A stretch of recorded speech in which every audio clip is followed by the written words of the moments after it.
Sa bawat isa sa atin. Salamat din sa Diyos na siya ang bumaba sa atin sa mga gawa nito. Napakabuti ng Diyos sa ating mga buhay. Narito tayo nakisa sa pagisang dibdib ng ating anak.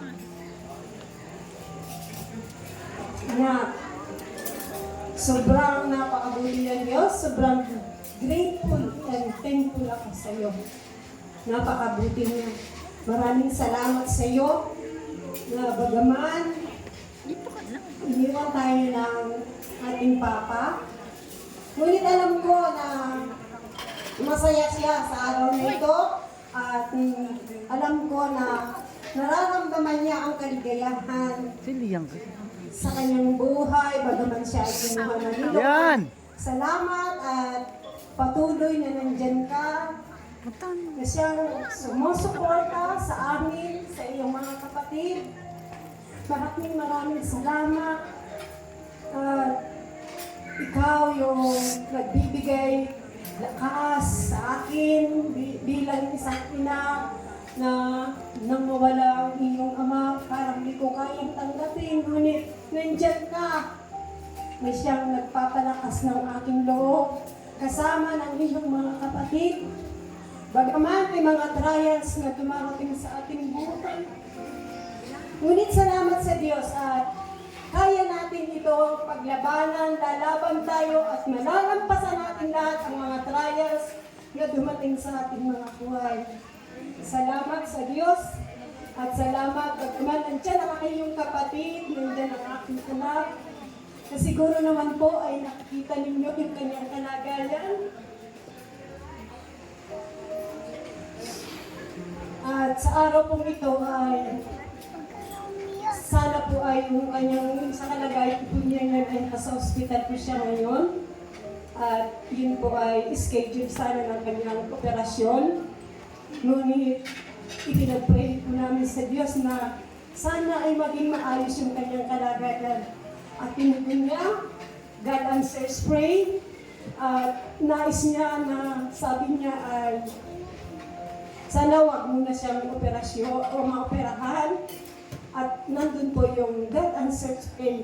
At sabi po, Doktor, sa March 1, i-schedule yung kanyang operasyon. At kaya po, napakabuti ko ng Diyos. At narito siya. Ang sabi niya, Tutoy, ako'y pipilitin ko kahit masakit, hindi ko kaya. Pero pipilitin kong makadalo at masaksihan ang iyong pag-iisang dibdib na maikasal. Kaya salamat sa Diyos, narito po siya ngayon at kasama namin. Bagaman may dalawa pa po akong anak, may dalawa po siyang kapatid na babae, di po namin siya nakasama, sila nakasama. Salamat sa Diyos at narito po kami, nandiyan ang aking mga manugang, nandiyan ang aking mga kapatid, mga pamangkin, mga kamag-anak na siya po sumuporta sa Kanya. At salamat sa Diyos.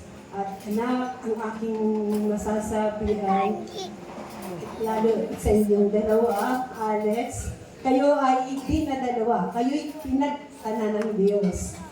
Ang aking wish at ang aking dalangin, patuloy kayong magmahalan at gawin ninyong sentro inyong buhay ang Diyos.